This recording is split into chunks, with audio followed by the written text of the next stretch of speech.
is saying you need to stop taking your trades with the thought of making money. Because when you're in a trade, you let greed and emotion take over. Because you're not focused on actually trading. You're not focused on the levels. You're not focused on the charts. You're focused on what's going to make me the most money. Two different people that are in a trade, let's say I'm in a trade long and I hit my price target and I'm like, yes, awesome. My price target hit. Let's say I made $500 on this trade. It was great. Great trade. My price target hit, but it keeps running, right? That person's going to say, okay, that's fine. I'm fine to see it run, because you have to know that you're building good habits.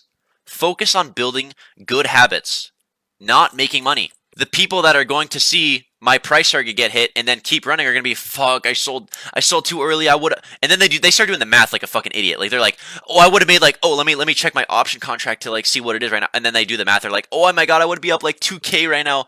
Like, why do that to yourself? It literally does not matter whatsoever. The way that you're thinking is building bad habits.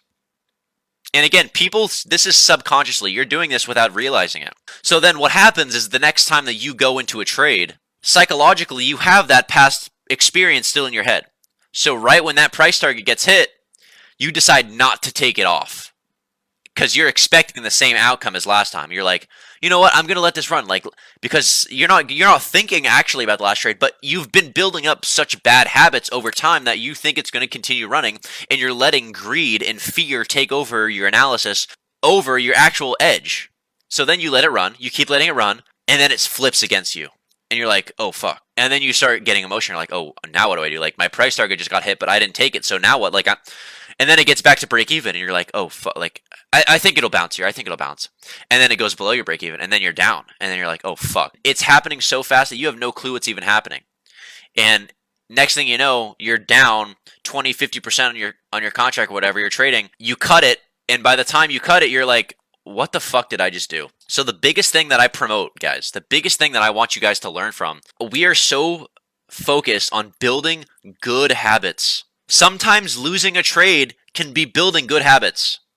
You have to realize that. Winning and losing are a part of the game. It's how you win and how you lose. You have to recognize what's good habits and what's bad habits, and you have to correlate yourself to those things and really work on them, because in the long run, the more good habits you're going to build up, the more you're going to realize, the more profitable, the more patient, the more disciplined you are, everything will improve.